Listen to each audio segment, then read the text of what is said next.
A IPI Central de Presidente Prudente apresenta uma mensagem de Deus para você. Quando você você toma uma decisão, você faz um propósito, você tem um propósito de ir em determinada direção, em agir de determinada maneira, você se impõe algum tipo de pressão. Por exemplo, se você decide entrar num regime, se você decide acordar bem cedo, talvez de madrugada para orar, se você decide ir toda noite lá na cama do seu filho, da sua filhinha, do seu bebê, orar e ensinar a palavra, ler uma história da Bíblia, você se põe neste propósito, neste objetivo, há sobre você uma pressão para que leve adiante. Se você decide guardar dinheiro todo mês para, no final do ano, fazer uma viagem, talvez você não precise ter nenhum plano para isso, é simplesmente pegar o dinheiro e viajar, mas se você precisa fazer um plano para alcançar alguma coisa, então você todo mês se impõe aquela pressão, aquele projeto. Se você decide assistir menos televisão e ler mais, se você decide gastar menos tempo na internet e mais tempo com as pessoas, você se impõe algum tipo de pressão. Talvez você viva pressões muito mais sérias, muito mais relevantes, muito mais urgentes até. Por exemplo, talvez alguém aqui esteja vivendo uma pressão moral, algum tipo de assédio moral no trabalho, nos relacionamentos, talvez a pressão do sexo fora do casamento, a pressão da ética, a pressão de não entrar em pornografia, em hábitos destruidores. Talvez você esteja vivendo a pressão de conviver com algum tipo de mágoa, de ressentimento no seu coração. E todo o tempo você sabe que aquilo precisa ser tratado e resolvido. Há uma pressão que nos é colocada. Talvez você esteja vivendo dificuldades na área da ética no trabalho, sendo pressionado a concordar e agir de uma maneira que você sabe que os princípios da palavra de Deus não aprovam. Enfim, na nossa vida existem momentos que vivemos debaixo de intensa pressão. E um pouco de pressão às vezes faz muito bem, ajuda a gente a tomar decisões certas e ajuda a gente a se posicionar. Mas existem pressões muito difíceis. E eu quero compartilhar com você hoje a história de um homem que muito provavelmente a maioria de nós aqui não conhece, nunca ouviu falar deste homem, porque a Bíblia relata apenas uma história, esta história, acerca de um homem chamado Nabote. E eu quero convidar você a abrir a Bíblia no texto de 1 Reis, primeiro livro de Reis, capítulo 21. Talvez você nunca tenha ouvido falar do nome Nabote.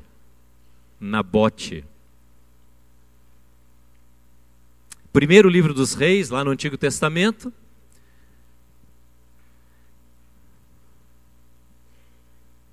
E eu quero ler para você uma parte da história deste homem, a parte final da história deste homem. Porque nesta história ele acaba sendo morto. Primeiro livro dos Reis, capítulo 21.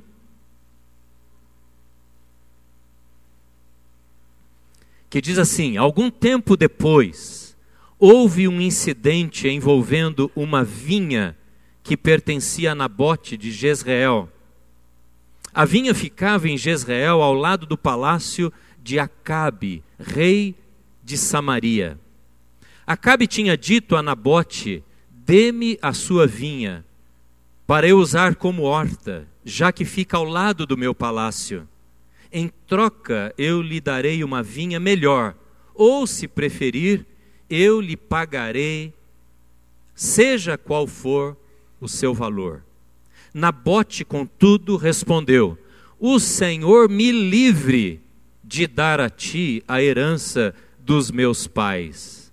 Então Acabe, o rei, foi para casa, aborrecido e indignado, porque Nabote de Jezreel lhe dissera: não te darei a herança dos meus pais.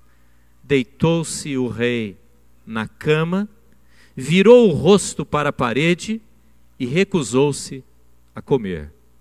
Sua mulher Jezabel entrou e lhe perguntou: por que você está tão aborrecido? Por que você não come? E ele respondeu: porque eu disse a Nabote de Jezreel: venda-me a sua vinha, ou se preferir, eu lhe darei outra vinha em lugar dessa. Mas ele disse: não te darei minha vinha. Disse-lhe então Jezabel, sua mulher: é assim que você age como rei de Israel? Levante-se e coma, anime-se, conseguirei para você a vinha de Nabote de Jezreel. Então ela escreveu cartas em nome de Acabe, pôs nela o selo do rei e as enviou às autoridades e aos nobres da cidade de Nabote. Naquelas cartas ela escreveu: decretem um jejum e ponham Nabote sentado num lugar de destaque entre o povo. E mandem 2 homens vadios sentar-se em frente dele e façam com que testemunhem que ele amaldiçoou tanto a Deus quanto ao rei. Levem-no para fora e apedrejem-no até a morte. As autoridades e os nobres da cidade de Nabote fizeram conforme Jezabel os orientara nas cartas que lhes tinha escrito. Decretaram jejum e fizeram Nabote sentar-se num local destacado, no meio do povo. Então 2 homens vadios vieram e se sentaram em frente dele e o acusaram diante do povo, dizendo: Nabote amaldiçoou tanto a Deus quanto ao rei. Por isso o levaram para fora da cidade e o apedrejaram até a morte. Então mandaram informar a Jezabel: Nabote foi apedrejado e está morto.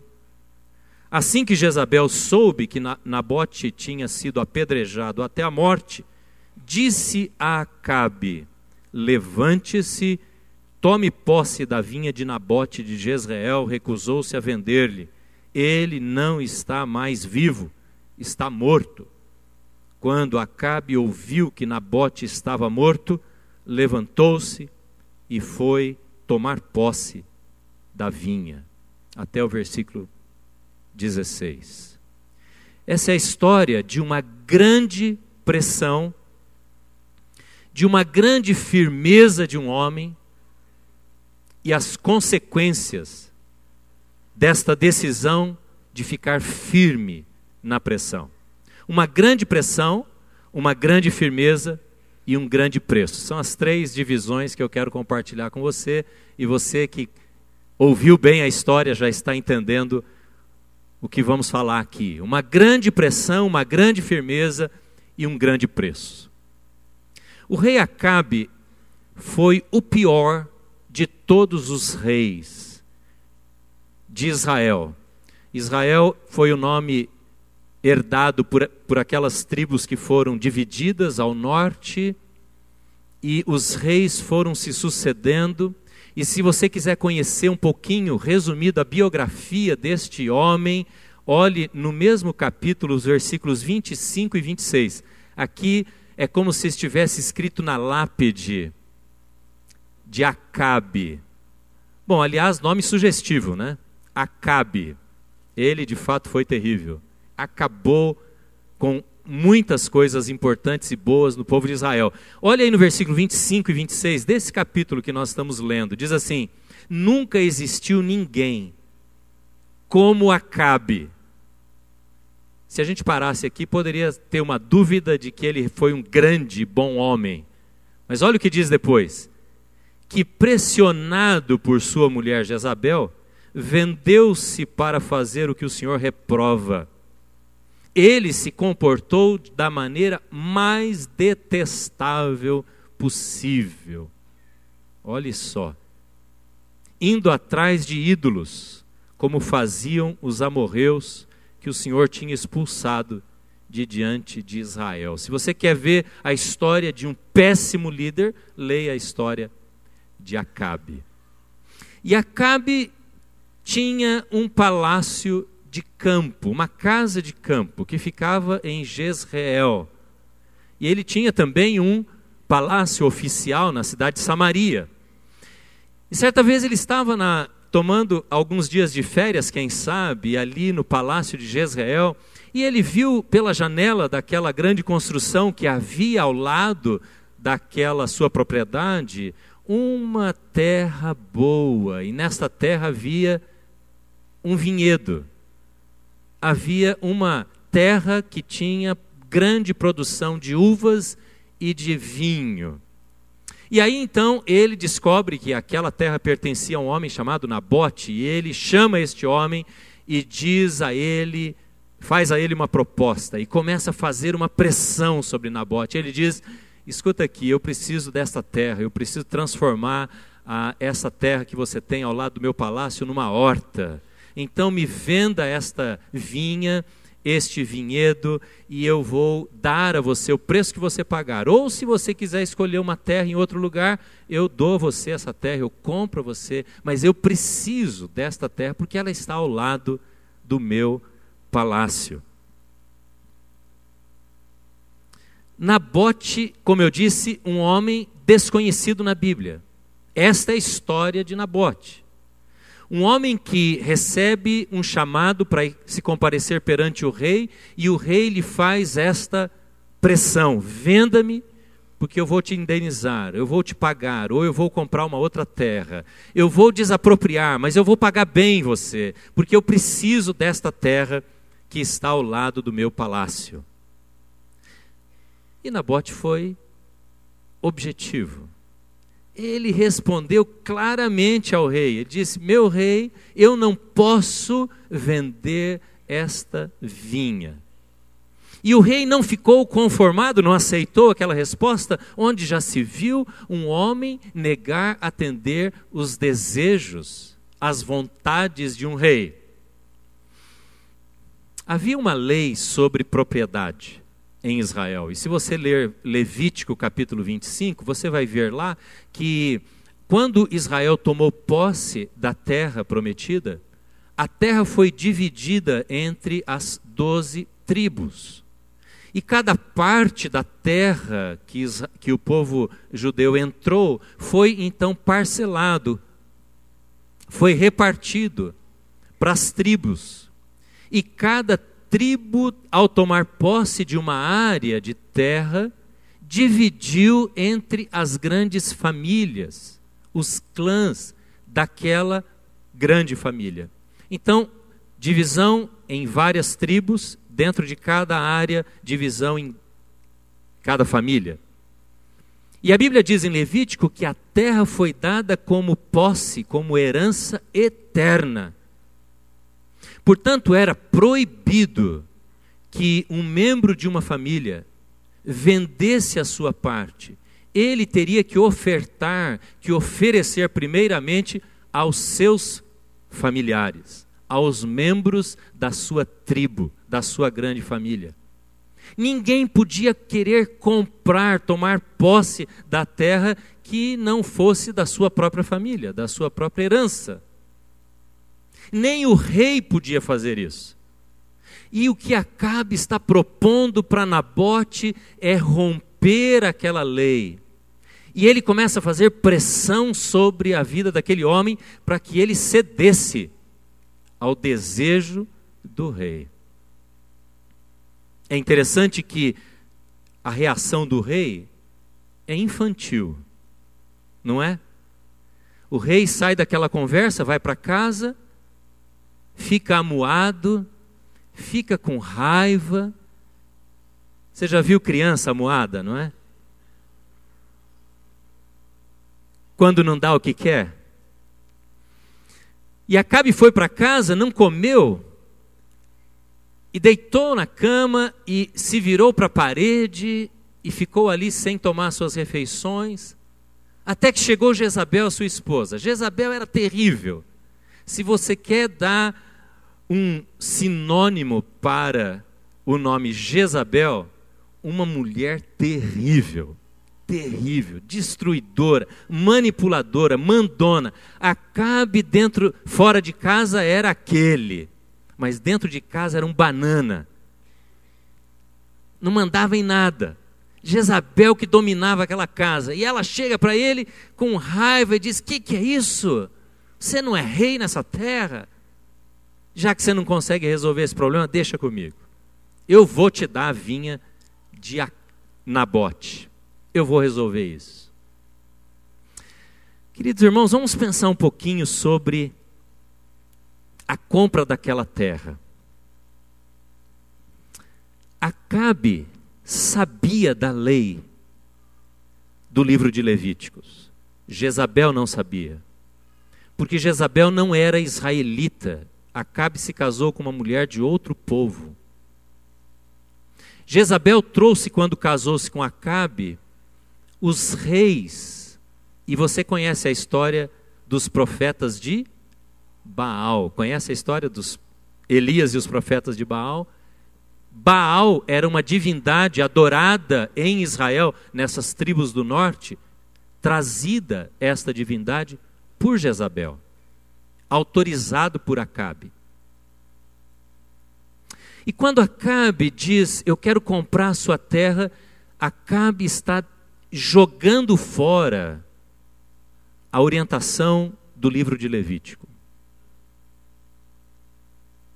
Ele para de dar atenção aos princípios estabelecidos por Deus no que diz respeito à posse da terra. E ele faz pressão agora sobre Nabote.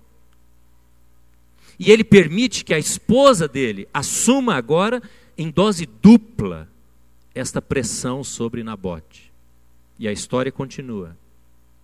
E é interessante, eu fiquei pensando, o que Acabe queria fazer com a vinha de Nabote? Queria transformar em uma horta. Em uma horta. Talvez para nós não tenha grande significado um rei querer transformar uma vinha em uma horta. Aliás, horta é uma bênção, não é? Coisa boa, plantar legumes, plantar verduras. Mas as terras destinadas aos parreirais eram terras especiais, eram terras férteis. É como se você olhasse a nação de Israel e dissesse: olha, aquele espaço ali, aquele outro ali, aquela terra ali, é terra boa. E aquele que tomou posse como membro da família daquela terra, cuidava como uma herança muito particular, como um bem que não poderia ser jogado fora. Porque vinha ou vinhedo era sinal da bênção de Deus. Aliás, quando Deus quis se dirigir à nação de Israel para mostrar a importância de Israel aos olhos de Deus, ele diz: Israel é o meu vinhedo. Israel é a minha vinha. É como se Deus estivesse dizendo: de todas as coisas que eu poderia comparar, coisas boas, eu destaco o vinhedo, eu destaco o parreiral, eu destaco este tipo de planta para dizer do meu amor a Israel. E Acabe quer transformar a vinha de Nabote em uma horta. Deixa eu fazer uma transição aqui e tentar aplicar um pouquinho. Acabe quer exercer influência, quer exercer poder, quer ter controle para fazer da terra de Nabote o que lhe dá prazer. Anexar à propriedade do prédio, do palácio, mais um pedaço de terra. Acabe não está preocupado pelo fato daquilo ser herança, pelo fato de Deus ter estabelecido aquela propriedade para Nabote desde muito tempo. porque Acabe quer atender os seus desejos. E aí, meditando nesse texto, eu não pude deixar de pensar, a que podemos comparar Acabe? Como é que essa história se torna real, se torna plausível, se torna compreensível para mim e para você?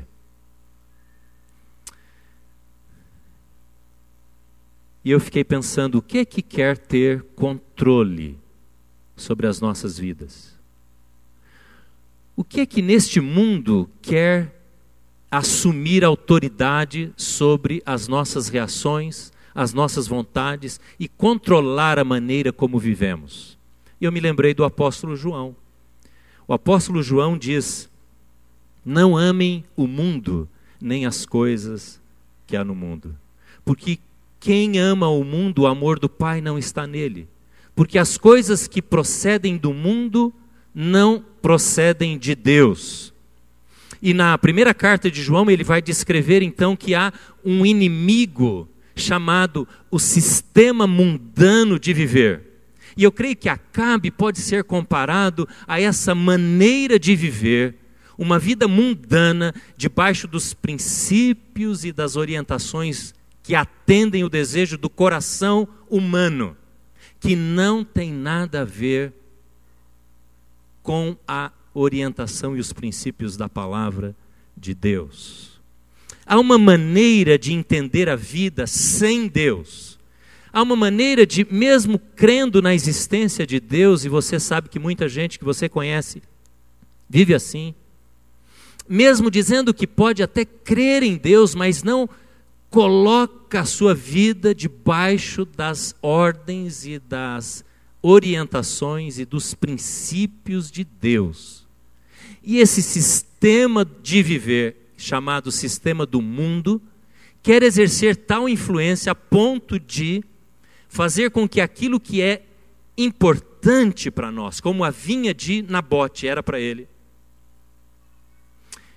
quer fazer com que substituamos, quer fazer com que mudemos o valor das nossas vidas, e não mais ser o princípio da palavra de Deus que vai reger as nossas decisões, a nossa maneira de viver, o nosso estilo de vida, mas sim esse sistema do mundo. Há uma pressão do mundo sobre nós, que é ceda. Não precisa ser tão radical. Há uma pressão do mundo que quer tomar controle sobre a nossa maneira de pensar.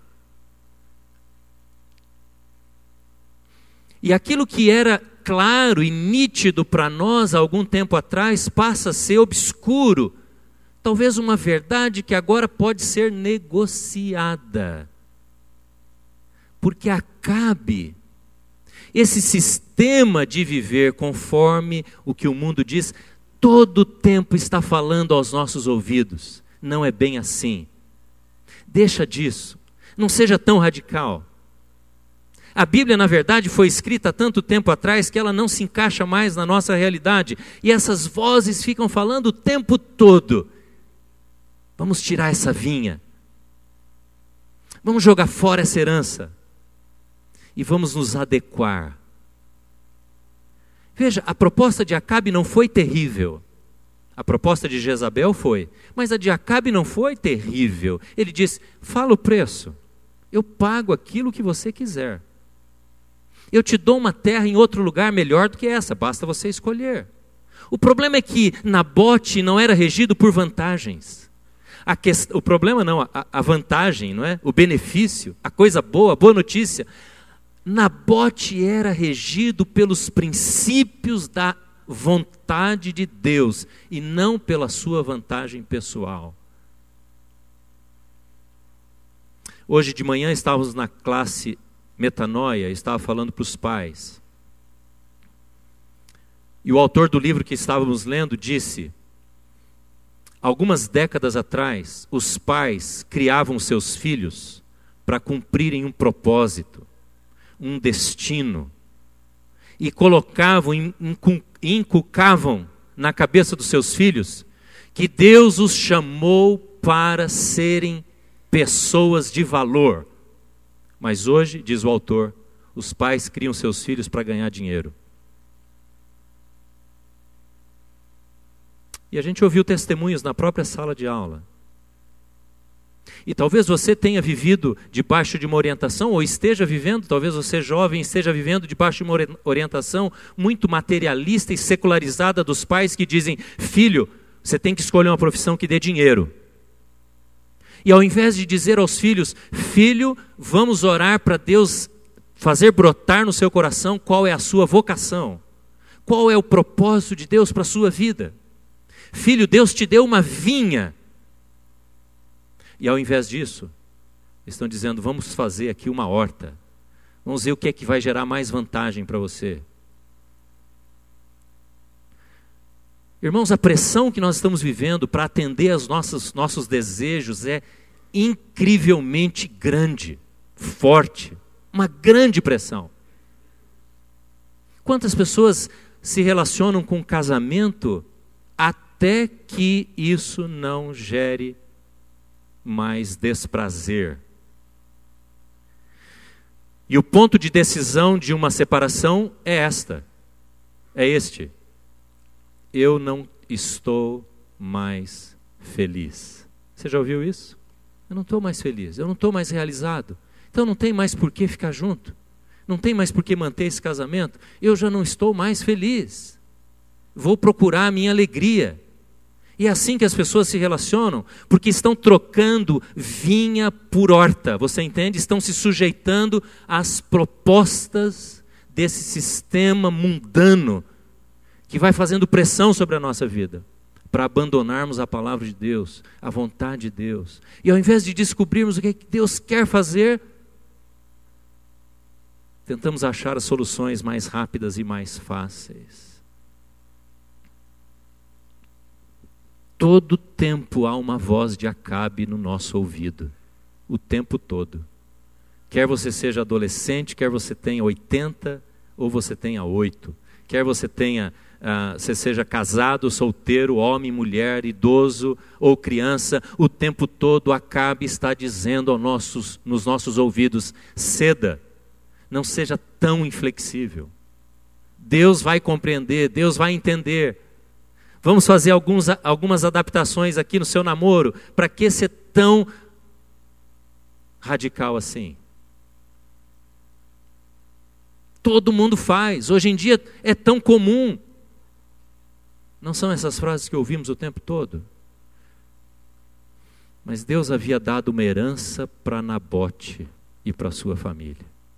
E ele era o responsável por manter na sua geração a fidelidade a Deus. Você pode dizer comigo: uma grande pressão?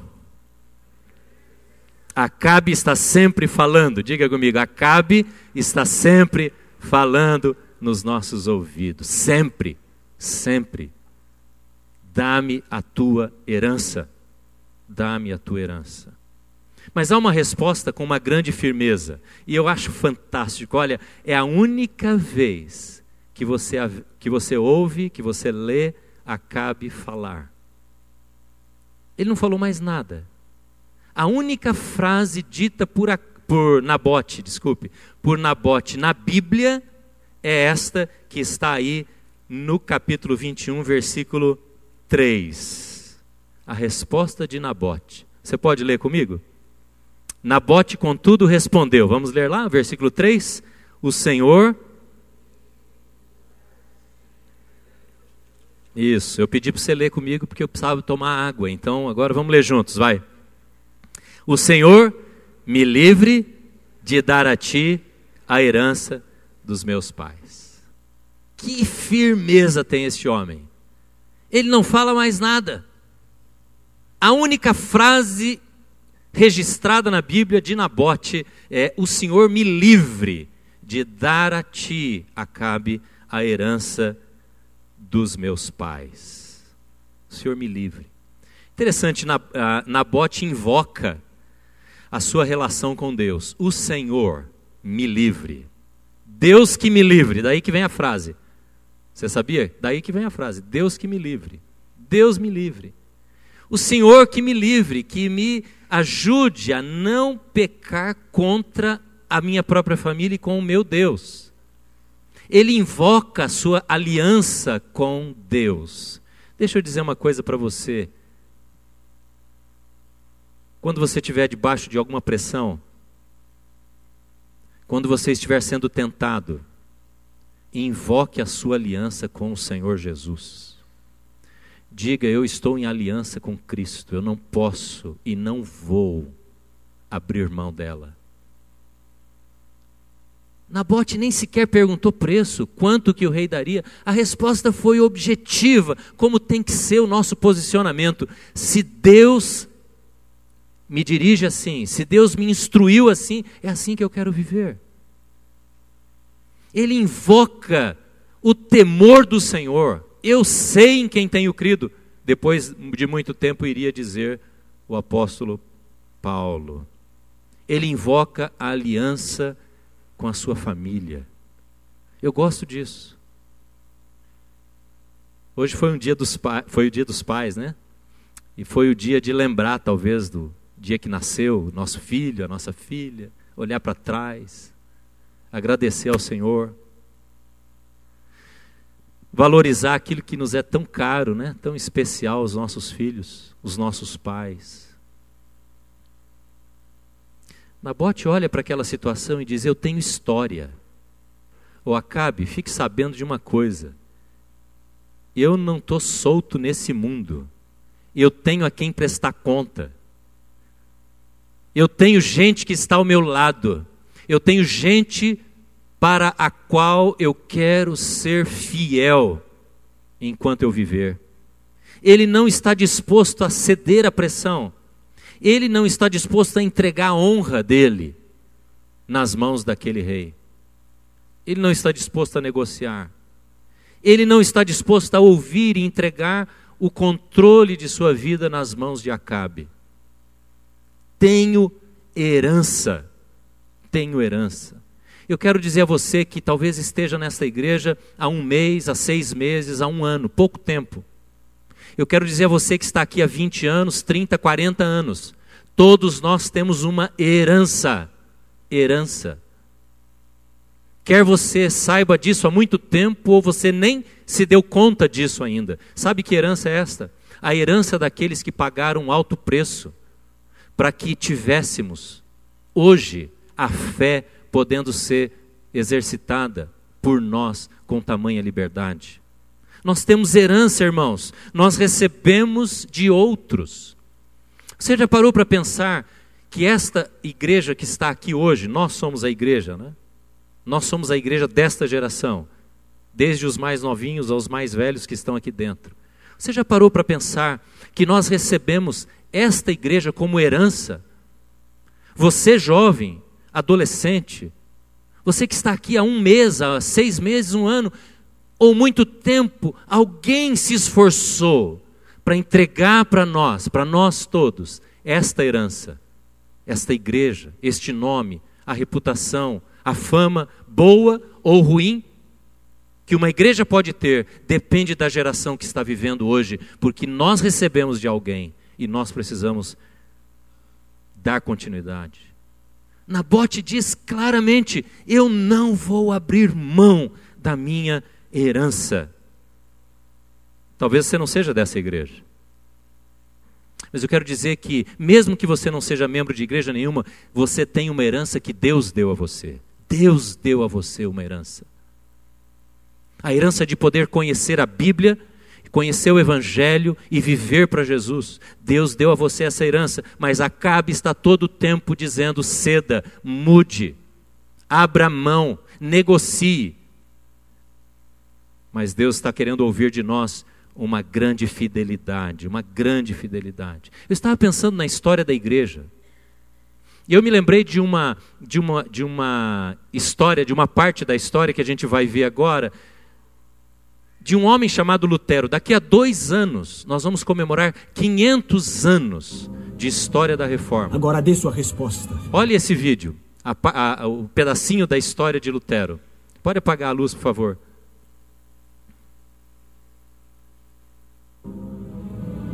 Agora dê sua resposta. Sim ou não? Irá renegar ou não irá?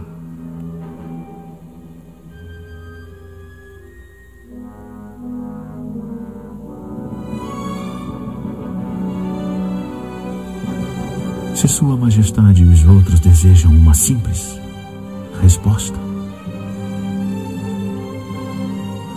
eu respondo.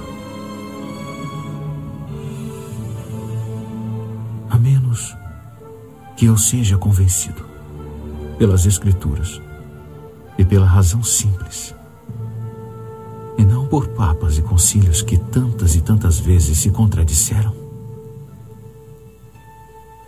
minha consciência permanece cativa à palavra de Deus. Ir contra a própria consciência não é certo e nem é são. Eu não posso e não irei renegar. É minha decisão.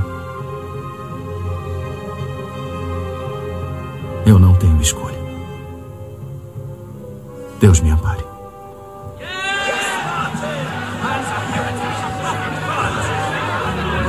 Ordem! Lutero está sendo indagado. Você vai renegar? Ele havia colocado aquelas 95 afirmações na porta de uma igreja em Wittenberg. E quando ele foi chamado ao concílio nesta cena, diz: você precisa negar, você precisa negociar. E ele diz: enquanto a minha consciência estiver me dizendo que é isso que eu devo fazer, eu não posso e não vou abrir mão. E a história continua. Irmãos, é esse tipo de herança que nós temos como fé em Cristo. Como é que nós podemos agora olhar a história que a nós está sendo dada e com leviandade, com pouco caso, vivermos a vida cristã? Se gente pagou o preço da vida, preço de sangue, começando com Nabote. Você viu a história, o que acontece? Após esta grande firmeza de Nabote, há um grande preço que foi pago por ele. Jezabel monta um esquema e leva Nabote ao apedrejamento. Julgamento sumário, sem direito à defesa. Levanta lá 2 homens vadios, mentirosos, que denunciam Nabote, e ele imediatamente é condenado, e ele imediatamente é executado, apedrejado, morto. Gente que paga o preço. Irmãos, a gente hoje, eu fico me perguntando e envergonhado às vezes, a gente hoje, há pessoas hoje, que por professarem a fé em Cristo, estão presas, estão perdendo herança, estão sendo deserdados, jogados para fora de casa. A gente não ouve muito essas histórias, mas elas acontecem todos os dias. Todos os dias. Como é que nós podemos nos dar ao luxo de ouvir a voz de Acabe dizendo: ceda um pouco, mude um pouco? Nós precisamos ter uma grande firmeza. E eu quero te convidar hoje a agir, a reagir a essas pressões com uma grande firmeza. Quem quer responder a essas pressões que vivemos? Não importa se é ambiente de trabalho, se é no ambiente de estudo, se é na família, se é uma pressão interior, no coração. Quem quer hoje dizer: eu respondo a esta pressão com uma grande firmeza? Você diz amém a isso? Irmãos, esta é a nossa responsabilidade, de respondermos à nossa geração, a esta geração, com uma grande firmeza. E como eu disse, houve um grande preço. O grande preço foi o preço da vida. Eu gosto muito de uma frase de C.S. Lewis, aquele escritor britânico, e ele diz assim: se você quiser copiar essa frase, eu vou falar 2 vezes, tá? É muito boa. Se você está à procura de uma religião que o deixe confortável, definitivamente eu não aconselharia o cristianismo a você. Se você está à procura de uma religião que o deixe confortável, eu definitivamente não aconselharia o cristianismo a você. Porque há um incômodo permanente em quem quer ser discípulo de Jesus. Não ameis o mundo. Eu fico pensando, será que nós precisamos hoje de mais evangélicos? Ou precisamos de mais discípulos de Jesus? Eu sei que você concorda comigo, que é o segundo tipo de cristãos que nós precisamos. Hoje é Dia dos Pais. Eu quero aproveitar para dizer a você, pai, que há um desafio de Nabote sobre a sua vida. E eu quero dizer a você que há uma voz o tempo todo dizendo: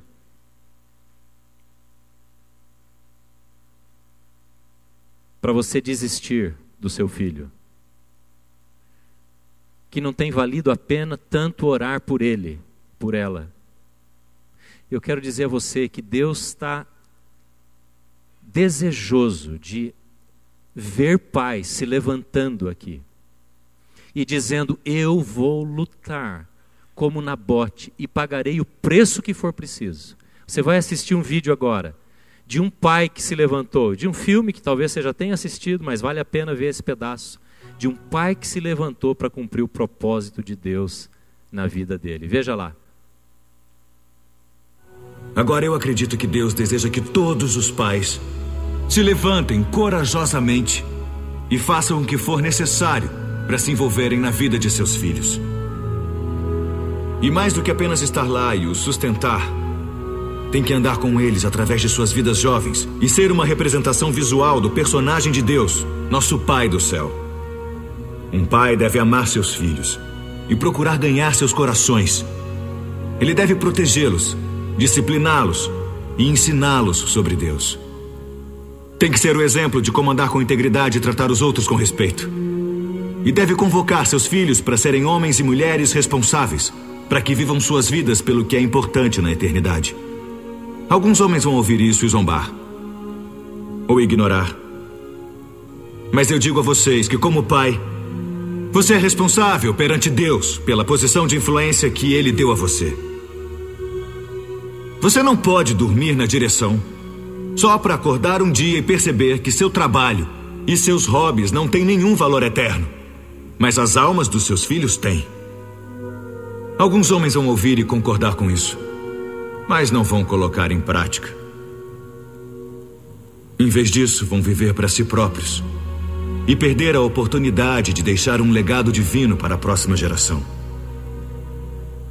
Mas existem alguns homens que, apesar dos erros cometidos no passado, apesar do que os pais não fizeram por eles, irão dar a força dos braços e o resto dos dias amando Deus por tudo o que são e ensinando aos filhos a fazer o mesmo. E sempre, quando for possível, amar e ser mentor de outros que não tiveram paz em suas vidas, mas que precisam desesperadamente de ajuda e direção.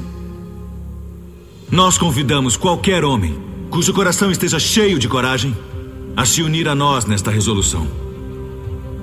Na minha casa, esta decisão já foi tomada. Não precisam perguntar quem vai guiar minha família, porque pela graça de Deus, eu vou. Não precisam perguntar quem vai ensinar meu filho a seguir Cristo, porque eu vou. Quem vai aceitar a responsabilidade de prover e proteger minha família? Eu vou. Quem vai pedir a Deus para quebrar a corrente de padrões destrutivos na história da minha família? Eu vou. Quem vai orar por nós e abençoar meus filhos a seguirem corajosamente o que Deus os mandar fazer? Eu sou o pai deles. Eu vou. Eu aceito esta responsabilidade e é meu privilégio abraçar isso. Eu quero o favor de Deus e sua bênção em minha casa. Qualquer homem bom quer. Onde estão vocês, homens corajosos? pais que temem o Senhor. É hora de levantar e responder ao chamado que Deus fez a vocês. E dizer: eu vou, eu vou, eu vou. Eu quero perguntar não apenas aos homens aqui, mas quero perguntar às mulheres que estão aqui. Quem de fato quer responder a Deus como Nabote? Deus me livre de abrir mão daquilo que Deus quer para mim. Quero perguntar para você, jovem, você está disposto a dizer: eu quero ser como Nabote, porque eu tenho uma herança, pode ser uma herança pequena que eu recebi há poucos dias, ou pode ser de muitos anos. Você tem um propósito de Deus na sua vida. E eu quero perguntar a você, abaixe sua cabeça para você não se distrair agora. Eu quero perguntar a você agora, quem nesta noite, de fato, como a gente ouviu agora nesse vídeo, não apenas os pais, quem é que deseja não ceder a pressões,